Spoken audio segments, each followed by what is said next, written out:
So the song that I'll be presenting is called Everybody Wants to Rule the World. The song is by an older band called Tear for Fears from the 80s. And the song itself is also an older song for the late 80s. Everybody Wants to Rule the World is a song that has a lot of meaning to me, as it has always been there for me whenever I need inspiration and or something to cheer me up with. I will always play this song whenever I'm down because it inspires me to move forward. The reason I chose to present and show you my appreciation for the song is simple. As stated before, I like the meaning that the song portrays, but also for another reason. I like the way the song sounded. In my opinion, this is a perfect song because it has everything that you want. The song itself was released in the February of 1985 and peaked number 2 in the United Kingdom and number 1 in the United States. It has also won many platinum awards. The album itself remains the band's most popular album to this date. I believe this song played a huge role in the album's success. The song stood out to me in many ways. First, as I've stated, I like the way the song sounded. What I loved most about the song is its tempo. That is what made me fall in love with it. Whenever I'm listening to it, I felt that there was a constant wave of energy presented at me, and even with a constant presence of sound, the climax of sound still stood out to me and is very recognizable. And to me, that is a sign of a beautifully crafted music.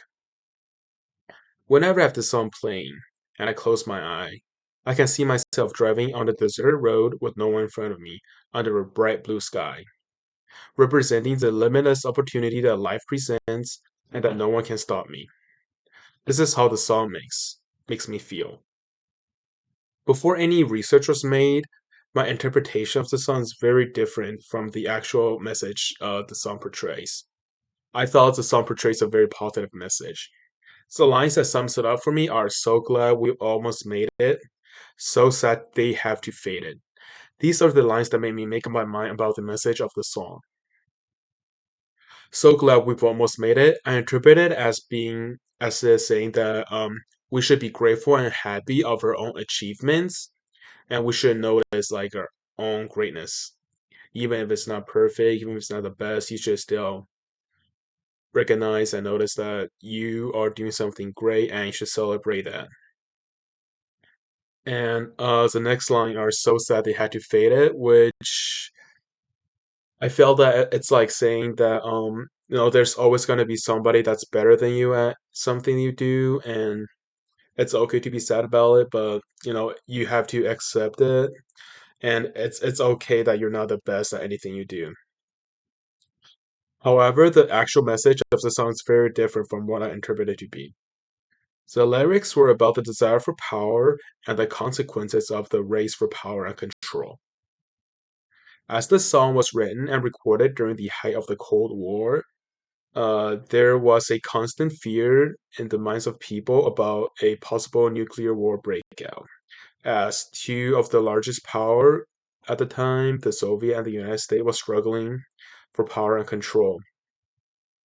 In a earlier alteration of the song was supposed to end with "Everyone wants to go to war," but the band was not comfortable with that ending, so they mellowed it down to "Everybody wants to rule the world."